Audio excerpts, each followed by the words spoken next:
আজকে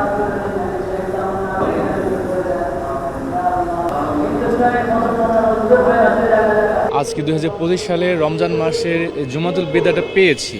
তো আজকে মহামানীতে এই দিনটাতে সর্বপ্রথম দোয়া করব আমার মা বাবার জন্য এবং দেশবাসীর জন্য, এবং দেশের যে শৃঙ্খলা যেন ফিরে আসে এটা, এবং আমরা যারা আছি আমাদের সকলের জন্য দোয়া করব।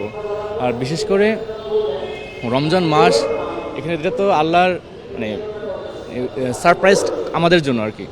আর বিশেষ করে গতকালকে গেল লাইলাতুল কদর, এরপরে আজকে জুমাতুল বিদা। আমরা কতটা সৌভাগ্যবান, আল্লাহ তাআলা আমাদেরকে কতটা ভালোবেসে এই দিন দুইটা দিন একসাথে দিয়েছেন। আর এই সুযোগে আমরা আল্লাহর কাছে চাইব যে আমার মা বাবা সকলের জন্য এবং দেশবাসী সকলের জন্য আমার পক্ষ থেকে দোয়া থাকবে। জুমাতুল বিদা বলতে ঈদুল ফিতরের আগে যে জুমাটা রমজান মাসে হয়ে থাকে এটাকে জুমাতুল বিদা বলা হয়।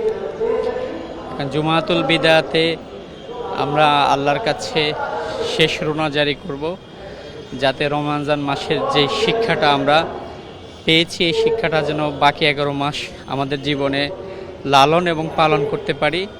এর দ্বারা আমরা আল্লাহর রেজামন্দি অর্জন করতে পারি। ফলশ্রুতিতে ইহকালীন শান্তি, পরকালীন মুক্তিটাই হচ্ছে আমাদের মূল উদ্দেশ্য।